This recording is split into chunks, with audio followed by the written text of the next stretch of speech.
Permanent hair removal at Anos. Flat 25% off. Call 970-389919.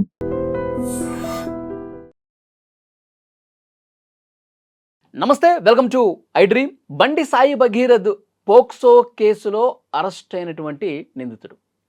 అయితే ఈ POCSO చట్టంలో చాలా సీరియస్గా సెక్షన్స్ ఉన్నాయి. దోషిగా తేలితే 20 సంవత్సరాల వరకు జైలు శిక్ష పడే అవకాశం ఉంది. అంత ఈజీగా బెయిల్ వచ్చే అవకాశం లేదు.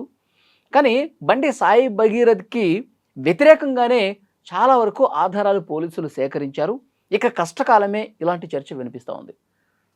సరే, ఈ కేసులో ఇప్పటి వరకు జరిగిన ఇన్వెస్టిగేషన్ బట్టి ఏం జరగబోతుందో, అసలు పోక్సో చట్టంలో ఏముంది, నిజంగానే బెయిల్ రాదా, ఈ అన్ని విషయాల గురించి మనం మాట్లాడే ప్రయత్నం చేద్దాం. ప్రస్తుతం స్టూడియోలో ఉన్నారు హైకోర్టు అడ్వకేట్ ఉదయకాంత్ గారు. మాట్లాడదాం. సార్ నమస్కారం. నమస్తే. ఉదయకాంత్ గారు, బండి సాయి భగీరథ్ అరెస్ట్ అయ్యాడు. ఆయన కోసం వెతుకుతూ ఉన్నారు. ఆయనే లొంగిపోయాడని కొంతమంది చెప్తారు, లేదు పోలీసులు అరెస్ట్ చేశారు. సో ఏదేమైనప్పటికీ చర్లపల్లి సెంట్రల్ జైల్లో ఆయన అరెస్ట్ అయి ఉన్నాడు. 14 రోజులు రిమాండ్లో ఉన్నాడు. ఈ పోక్సో చట్టం అసలు ఏం చెప్తుంది సార్? ఫస్ట్ చట్టం గురించి మాట్లాడదాం, తర్వాత కేసు గురించి మాట్లాడదాం. నిజంగా బెయిల్ రాదా? ఇక బండి సాయి భగీరథ్ బయటికి రాలేడా?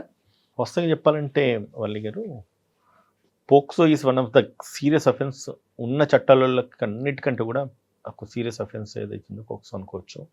మైనర్ గర్ల్స్ బిలో 18 years వాళ్ళ మీద లైంగిక దాడి జరిగితే కనుక ఖచ్చితంగా పోక్సోలో కేసు రిజిస్టర్ అవుతుంది. శిక్ష రుజువు అయితే 20 years imprisonment, life imprisonment, death imprisonment కూడా ఉన్నది. అంటే ఒక ఆడపిల్లను, మైనర్ గర్ల్ని టచ్ చేస్తే ఎంత దారుణంగా ఉంటుంది అన్నది పోక్సో చట్టాల మీద ఒకవేళ నిజంగా శిక్ష పడ్డోళ్ళు ఎవరైనా ఉంటే కనుక వాళ్ళ చరిత్ర చూస్తే మనకు అర్థమవుతుంది. సో ఇందులో మోర్ పర్టికులర్లీ మొన్నటిదాకా మన మెయిన్ కన్సర్న్ ఏముండే, అరెస్ట్ కావాలనుకుంటుండే. అరెస్ట్ అయిండు. దాని తర్వాత ఏంటిది, శిక్షలు ఏం పడతాయి, శిక్ష ఖరారు కావాలి. శిక్షలు ఎప్పుడు పడతాయి? ఎవిడెన్స్ ప్రూవ్ అయిన తర్వాత పడుతుంది. కాకపోతే ఈ మధ్య కాలంలో ఏం జరుగుతుంది అన్నది అందరికి కూడా పెద్ద కన్ఫ్యూజన్. నిజంగానే శిక్ష పడుతుందా పడదా? సుమారు 8 days ఎక్సర్సైజ్ తర్వాత దొరికిండు. కోర్ట్స్ అయితే బ్లంట్గా ఆయన బెయిల్ పిటిషన్ రిఫ్యూజ్ చేసిండు, ప్రొటెక్షన్ రిఫ్యూజ్ చేసిండు, ఇంటిమ్ ప్రొటెక్షన్ అంతా రిఫ్యూజ్ అయింది. దాన్ని బట్టి ఏమర్థమవుతుందంటే అఫెన్స్ గ్రేవ్ అఫెన్స్. ఎంత టోల్ అయినా కూడా న్యాయస్థానం ముందు తలొగ్గాల్సిందే. చట్టానికి ఎవరు అతిథులు కాదు, చట్టాలకి ఎవరు చుట్టాలు కాదు అనేది మళ్ళీ ఒకసారి ఈయన కేసు మోర్ పర్టికులర్. ఇప్పటి వరకు పోక్సోలో అరెస్ట్ అయిన వాళ్ళలో బెయిల్ వచ్చినటువంటి సందర్భాలు ఎన్ని ఉన్నాయి సార్? చాలా తక్కువ సార్. అంటే ఎందుకు ఉన్నాయంటే మనం కేసెస్ అన్ని కూడా రివ్యూ చేయం కదా. బట్ నేను బాగానే వచ్చినాయా లేదా అని. బెయిల్ రాదు సార్, అంత తొందరగా అయితే రాదు. అండ్ ఇంకోటి ఏంటంటే పోక్సోలో ఖచ్చితంగా తొందరగా ట్రయల్స్ కూడా జరుగుతాయి. ఒక కేసు నేను చేసిన దాంట్లో వితిన్ 6 months కన్విక్షన్ కూడా వచ్చింది. నేను చూసిన case final judgement 20 years conviction వచ్చింది. సో దాంట్లో బెయిల్ అయితే తొందరగా రాదు. ఇందులో బెయిల్ కూడా రాదు. సమ్టైమ్స్ బెయిల్ ఇన్వెస్టిగేషన్ ప్రాసెస్లో కూడా శిక్షల ఖరారైన దాఖలాలు కూడా చాలా ఉన్నాయి. ఎవిడెన్స్ ఇన్ఫ్లుయెన్స్ చేస్తాడా, విట్నెస్ తారుమారు చేస్తాడా, లేదంటే ఆ పేరెంట్స్ని ఏమైనా ఇన్ఫ్లుయెన్స్ చేస్తాడా, బెదిరిస్తాడా, ఇవన్నీ కూడా వస్తాయి కదా. ఎందుకంటే లాస్ట్ టైం ఎప్పుడైతే వాళ్ళు పోయేసి ఏదో జరిగిన ఇన్సిడెంట్ చెప్పుకుందామని అనుకున్నప్పుడు పోయి వాళ్ళ ఇంటికి పోయి మాట్లాడినప్పుడే తను బెదిరించిండని చెప్పేసి ఆమె ఒక శ్వేతపత్రం లెక్క ఒక లెటర్ రిలీజ్ చేసింది కదా, ప్రెస్ నోట్ రిలీజ్ చేసింది కదా. సో అందులో వాళ్ళు ఏమేమి ప్రాబ్లమ్స్ ఫేస్ చేస్తున్నారు, ఎన్ని థ్రెటన్స్ వాళ్ళు ఎదుర్కొన్నారు అనేది కూడా చెప్పిర్రు. ఆ స్టేజ్లోనే జరిగినప్పుడు ఇప్పుడు ఆ అమ్మాయి కనుక ఎవిడెన్స్ రావడానికి ఉంటే కనుక ఆ అమ్మాయి ఎవిడెన్స్ రికార్డ్ చేయాల్సిన పరిస్థితిలో ఏం జరుగుతుందేమో తెలియదు కదా సార్. సో మేబీ అంటే అయితే కాంప్రమైజ్ చేసుకోవాలి, వాళ్ళకున్న బెస్ట్ ఆప్షన్ అలా అదే. లేదంటే victim statement it self is enough శిక్ష పడడానికి. దీంట్లో మేజర్గా ఎవిడెన్స్ ప్రూవ్ చేయాల్సిన నెసెసిటీ కూడా పోక్సోలో ఉండదు. సో కాకపోతే ఏంటంటే విత్ కన్సెంట్ జరిగిందా, లేదంటే కనుక తిరిగినరా లేదా, విత్ కన్సెంట్ వితౌట్ కన్సెంట్ అంటే ఒకవేళ అమ్మాయి మేజర్ అయితే కనుక కన్సెంట్ పరిగణలోకి తీసుకోవచ్చు. అమ్మాయి మేజర్ కాదు, మైనర్ కాబట్టి ఆమె సర్టిఫికేట్, బర్త్ సర్టిఫికేట్ ప్రూవ్ అయిన తర్వాత ఇంకా కన్సెంట్ అనే పాయింటే లేదా. లాస్ట్ ఇప్పుడు బెయిల్ పిటిషన్ వేసినప్పుడు, యాంటిసిపేటరీ బెయిల్ వేసినప్పుడు వాళ్ళు అదే కదా ఆర్గ్యుమెంట్ చేసినారు. మన ప్రాసిక్యూషన్ సైడ్ ఏమో అమ్మాయి మైనర్ అంటే, డిఫెన్స్ సైడ్ ఏమో దానికి మాకు సంబంధం లేదు, అసలు అఫెన్సే జరగలేదు, అండ్ జరిగినా కూడా వీళ్ళు కలిసిపోయినారు, కలిసి తిరిగినారని కొన్ని పాయింట్స్, అన్నెసరీ కొన్ని పాయింట్స్ లీక్ అయినాయి అక్కడ. దానివల్ల రేపు ట్రయల్ కోర్టులో కూడా కొంత ఇబ్బంది అయ్యే పరిస్థితి ఏర్పడ్డది. సో అవన్నీ కూడా ఆలోచిస్తే కేసు ప్రూవ్ కాదు అనుకోవడానికి అయితే లేదు వల్లి గారు. ఇట్ విల్ డెఫినెట్లీ 90% కేసు అయితే ప్రూవ్ కావాలి, అంటే కన్విక్షన్ రావాలి ఈ కేసులో. బండి సాయి భగీరథ్ జైల్లో ఉన్నాడు సార్. ఇప్పుడు మధ్యంతర బెయిల్ ఇలాంటి పోక్సో కేసుల్లో జానీ మాస్టర్ కేసుని కొంతమంది ఉదాహరణగా చూపిస్తూ ఉన్నారు. ఆయనకు మధ్యంతర బెయిల్ వచ్చింది, సేమ్ ఇదే పోలికలు ఉన్నటువంటి కేసు అని మాట్లాడుతూ ఉన్నారు. అంటే వాళ్ళు ఒకవేళ జైల్లో ఉన్నప్పుడు పేరోల్స్ మీద బయటికి రావచ్చు. అది ఎప్పుడు కన్విక్షన్ వచ్చిన వాళ్ళకి. ఇంట్లో మధ్యంతరాల వేర్లు అట్లా ఏ ఉండదు. సో కాబట్టి unless the guilt is proved he should be presumed innocent కాబట్టి బెయిల్ మ్యాటర్ ఆఫ్ రైట్ కింద అడుగుతారు. ఎవిడెన్స్ను ట్యాంపర్ చేయడం, విట్నెస్ను ఇన్ఫ్లుయెన్స్ చేయడానికి ఇట్లా సందర్భం ఉంటే ఎటు తప్పించుకోవడానికి అనుకుంటే, ఎందుకంటే ఈయన కేంద్ర మంత్రి కొడుకు కాబట్టి ఎటైనా తప్పించుకోవచ్చు రేపు బెయిల్ ఇచ్చినా కూడా. అటువంటప్పుడు ఎవిడెన్స్ లీడ్ చేయడానికి ప్రాబ్లం అయితే అనుకునే సందర్భంలో ఖచ్చితంగా they will definitely hold for some time. నాకు తెలిసి 30 రోజులు అయితే మినిమం హోల్డ్ చేయాల్సిందే. ఆ పైన తర్వాతనే వస్తే ఇట్లా రావచ్చేమో. కానీ ఎంత ఇన్ఫ్లుయెన్స్ ఉన్నా కూడా ఒకవేళ ఇన్ఫ్లుయెన్స్ ఉండి తొందరగా బెయిల్ వచ్చింది అనుకోండి, తన ఇన్ఫ్లుయెన్స్ వాడుకున్నారని ఒక బ్లేమ్ మళ్ళీ ఆయన మీద పడుతుంది, బీజేపీ మీద పడుతుంది. అండ్ దాని తర్వాత జ్యుడిషియరీ మీద కూడా ఇప్పటికే చాలా ప్రాపగండాలు చేస్తూ ఉన్నారు, అన్నెసరీగా తప్పుడు ప్రచారాలు బాగా చేస్తూ ఉన్నారు. హైకోర్టు మీద అట్లా టార్గెట్ చేసి మాట్లాడిన ప్రజలు రేపు లోవర్ కోర్టులో ఒకవేళ నిజంగానే బెయిల్ ఇచ్చింది అనుకోండి, ఆ ఇన్వెస్టిగేషన్ మొత్తం పూర్తి కాకముందే, సో అప్పుడు కూడా మళ్ళీ రాంగ్ మెసేజ్ పోతుంది కదా. సో కాబట్టి నేనేమంటే 30 days మినిమం పెట్టుకోండి సార్, రిమైండ్ అయిన డేట్ నుంచి ఇప్పటిదాకా అయితే టు మై నాలెడ్జ్ బెయిల్ రావద్దు అనుకుంటున్నాను. అంటే చాలా కష్టం అంటున్నారు కదా చాలా కేసులు. అవును, మరి కష్టమే, పోక్సోలోకి బెయిల్ రావడం అయితే చాలా కష్టము. మైనర్ గర్ల్ కొంచెం అవకాశం ఉందంటున్నారు మళ్ళీ. అవును, డిపెండ్స్ అపాన్ ద ఆర్గ్యుమెంట్ ఉంటది కదా. డిఫెన్స్ వాళ్ళు ఆర్గ్యూ చేస్తారు కదా, అసలు నేరమే జరగలేదు, అబ్బాయి ఎక్కడికి కలిసిపోలేదు, తిరగలేదు, ఈ అలిగేషన్స్ ఏవైతే రేజ్ చేసిన అన్ని కూడా తప్పుడు అలిగేషన్లు, ఏమిట్లో ఏం లేదు, ఆ మీద కేసు పెట్టిండ్రు వీళ్ళు, హనీ ట్రాప్ అని చెప్పి కేసు పెట్టిండ్రు, 50,000 తీసుకున్నాయని చెప్పి పెట్టిండ్రు. అట్లా లెక్కలు చూస్తా అంటే ఆయననే ఈమె దగ్గర ఎక్కువ డబ్బులు తీసుకున్నట్టుగా ఉన్నదంటే బ్యాంక్ స్టేట్మెంట్ ఎవరు అనగా విన్నా. కోర్టులో ఆర్గ్యుమెంట్స్ లో కూడా అదే వచ్చింది, హైకోర్టులో కూడా. అంటే వీళ్ళు ఎక్కడా తిరగలేదు, వీళ్ళే హనీ ట్రాప్ చేశారని చెప్పి దాన్ని ప్రూవ్ చేస్తే ఈయనకి సెక్షన్ నుంచి బయటపడతాడు. అది ప్రూవ్ కాదు సార్, అది అట్లాంటి ఆలోచనలు ఏమైనా ఉంటే కనుక హ్యావ్ టు రిమూవ్ ఇట్. ఎందుకంటే ట్రాప్ చేయాల్సిన నెసిటీ ఆమెకు లేదు. పోనీ అట్లేమన్నా ఫైనాన్షియల్ బెనిఫిట్స్ ఈమెకు అందినాయా, ఈయన నుంచి ఏదైనా ఇన్ఫర్మేషన్ తీసుకొని ఇంకేదైనా వేరే కంట్రీస్కో లేకపోతే వేరే ఎవరికైనా పాస్ చేసే అవకాశాలు ఏమైనా ఉన్నాయా, ఈయన ఏమన్నా బ్లాక్మెయిల్ చేసినట్టుగా ఎవిడెన్స్ ఏమైనా ఉన్నాయా? వాస్తవం ఏంటంటే ఒకటి తిరిగింది అనేది వాస్తవం. తిరగడము అమ్మాయి కన్సెంట్తోనే వితౌట్ కన్సెంట్ అనేది ఇక్కడ పరిగణలోకి రాదు, ఎందుకంటే మైనర్ గర్ల్ కాబట్టి. Right sir. సో అటువంటిప్పుడు ఇంకెక్కడున్నది question it's there is no point that తిరగలేదు అనడానికి, లేదు తిరగలేదని చెప్పి తప్పించుకోవడానికి. ఎందుకంటే వాళ్ళే కొన్ని వీడియోస్ రిలీజ్ చేసిండ్రు, అది కూడా వాళ్ళకు అది ఎంత ఆవేశంగా చేసినా కూడా తెలివి ఉండి చేసినా తెలివి చేసిండ్రు. మొత్తానికి వాళ్ళిద్దరు కలిసి తిరిగినాయి, ఆనందిని పెట్టుకున్నాయి, మళ్ళీ దాని తర్వాత గుళ్ళకు పోయేటి, కార్లలో తిరిగేటి, ఇవన్నీ రిలీజ్ చేయడం వల్ల ఏమైంది, వాళ్ళిద్దరు రిలేషన్ ఎస్టాబ్లిష్ అయింది కదా. దానికి ఏమైంది, కొంచెం ఆద్యం పోసినట్టు అయింది ఆమె రేజ్ చేసిన అలిగేషన్కి.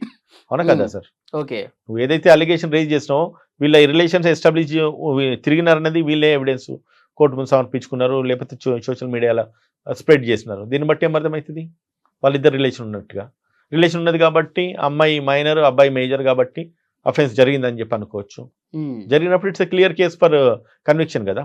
ఓకే, అంటే కొన్ని తీర్పులను బట్టి తెలుస్తూ ఉంది, అమ్మాయి మైనర్ అయినా సరే కానీ ఆమె చూడటానికి ఆమె అంటే ఆమెకి మొత్తం సమాజం పట్ల ఆమెకి ఏం జరుగుతుంది ఏంటన్నది ఆ అవగాహన ఉంది అని చెప్పి జడ్జి భావిస్తే, అంటే చట్టం పక్కన పెట్టేసి ఆమె చూడటానికి ఏ విధంగా ఉంది, ఆమెకి తెలియ జరిగిందా, ఆమె ఆ కాన్సెప్ట్తో ఉందా లేదా, ఈ విషయం ఒక క్లారిటీ జడ్జికి వస్తే ఆమె మైనర్ అయినప్పటికీ కూడా డెసిషన్ వేరేగా తీసుకునే అధికారం జడ్జికి ఉంది. తప్పుడు ప్రచారం అది లేనే లేదు. 1 day మైనర్ అయినా కూడా it comes under POCSO, and దాని తర్వాత దానికి ఖచ్చితంగా శిక్ష పడుతుంది. జడ్జి గారి ఇంటర్ప్రిటేషన్స్ ఇక్కడ ఏమి పని చేయి. ఓకే, అంటే మామూలుగా ఏం మాట్లాడుకుంటారంటే she has a knowledge, though it is she is a major minor, she has a knowledge, ఏం జరుగుతుందన్న నాలెడ్జ్ ఆమెకి ఉంది. సో కాబట్టి ఇది అఫెన్స్ కాదని చెప్పేసి మేబీ కొందరు ఆర్గ్యూ చేస్తే చేయొచ్చు. బట్ దానికి బెయిల్ పిటిషన్కే ఆ ఆర్గ్యుమెంట్స్ సపోర్ట్ చేయలే, బెయిల్కే సపోర్ట్ చేయలేదు. కేసు ఫైనల్ డెసిషన్కు ఆ ఆర్గ్యుమెంట్ ఎట్లా సపోర్ట్ చేస్తా అనుకుంటాము. ఓకే, సో అవ్వదు సార్. అటువంటి ప్రస్తావన ఏదన్నా వచ్చినా కూడా ఇట్స్ రాంగ్ మెసేజ్ అది. అంటే ఇప్పుడు బండి సాయి భగీరథకి తలుపులన్నీ మూసుకుపోతున్నట్టే కనిపిస్తుందా ప్రస్తుతం చూస్తుంటే? 90% నాకున్న నాలెడ్జ్లో మూసుకుపోయినట్టే. ఎప్పుడైతే ఆయన నువ్వు రిమైండ్ చేసినారో 90% ఫెయిల్ అయినట్టే. దాని తర్వాత ఆయన అంటే ఆయన నిజంగానే తప్పించుకోవాలి లేదంటే బయటికి రావాలంటే కనుక అమ్మాయి సపోర్ట్ చేస్తే తప్ప ఆయన బయటికి రావడం అయితే కష్టం సార్. సపోర్ట్ చేయాలంటే ఏమనాలి? ఆమె హాస్టల్ కావాలి, ఏం జరగలేదని చెప్పుకోవాలి. ఇప్పుడు మరి ఆ మాటలో చెప్పుకుంటే ఇప్పుడు కోర్టుని తప్పుదోవ పట్టించినట్టుగా. కోర్టును తప్పుదో పట్టించినట్టే చాలా మంది తప్పుదో పట్టిస్తా ఉన్నారు. ఉమ్, దానికి పెద్దగా ఏమి ఉండదు. బట్ ఉమ్, అంటే సమ్ సర్కమ్స్టెన్సెస్ అంటే ఇంకా లీగల్ ఆస్పెక్ట్స్ ఉంటాయి కదా, దాన్ని ఆశ్రగా తీసుకొని she has to um. Hostel that ఆ కేస్. బాధితురాలు కానీ బాధితురాలు తల్లి కానీ ఇచ్చినటువంటి ఆ స్టేట్మెంట్స్, ఇచ్చినటువంటి కంప్లైంట్, వీటి ఆధారంగా వీళ్ళు మళ్ళీ యూటర్న్ తీసుకునే అవకాశం ఏమైనా కనిపిస్తుందా ఒక అడ్వకేట్ గా మీ కేసును పరిశీలించిన దాని మీదుగా? ఒకటండి, ఇప్పుడు క్షణికంగా కొందరు కొన్ని పొరపాట్లు చేస్తారు, క్షణికావేశాలతో కొంత తప్పులు చేస్తారు. అండ్ వాళ్ళున్న మెంటల్ స్టేట్ను బట్టి, స్టేట్ ఆఫ్ మైండ్ బట్టి తప్పు చేస్తారు. అది పిల్లలిద్దరి మధ్యలో జరిగిన తప్పు, వన్ థింగ్.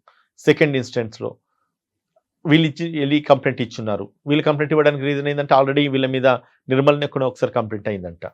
దాని తర్వాత వీళ్ళు వెళ్ళి పోలీస్ స్టేషన్కి వెళ్ళి కంప్లైంట్ ఇచ్చేటప్పుడు కూడా దానికంటే బిఫోర్ కూడా కేసు వీళ్ళ మీద ఎఫ్ఐఆర్ అయిందంట. ఏమి సో కాబట్టి ఇవన్నీ కూడా వాళ్ళని అంటే కూడా ఇక్కడ కొంచెం పోలీస్ తప్పిదం కూడా ఉద్రేకానికి కనిపిస్తుంది దారి తీస్తుంది కదా. అంటే వాళ్ళకి పవర్ ఉంది కదా అని చెప్పి వాళ్ళకి ఫేవర్ చేయడం కోసం పోలీసులు కొంత డ్రామా ప్లే చేశారు అని ఏదైతే చర్చ వినిపిస్తుందో దాన్ని కూడా తేలాల్సిన అవసరం ఉందా? ఆ మాత్రం మనం కోఆపరేట్ చేస్తేనే కదా ఇటువంటి పిల్లలంతా ఇట్లా విడిగా చేయడానికి ఆస్కారం ఉంటుంది. ఉమ్, అవునా కదా. ఇప్పుడు ఇదివరకు ఎప్పుడైతే ఆయన తప్పు చేసినాడో అప్పుడే మందులు ఇచ్చుంటే అయిపోయేది.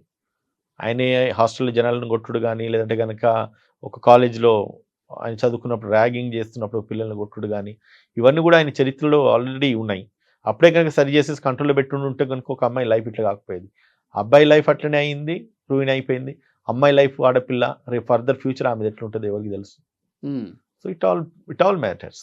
ఓకే సార్, ఇప్పుడు పోక్సో చట్టంలో బండి సాయి భగీర మీద నమోదైనటువంటి కేసులో సెక్షన్ 5 సబ్సెక్షన్ 1 రెడ్ విత్ 6 అని పెట్టారు.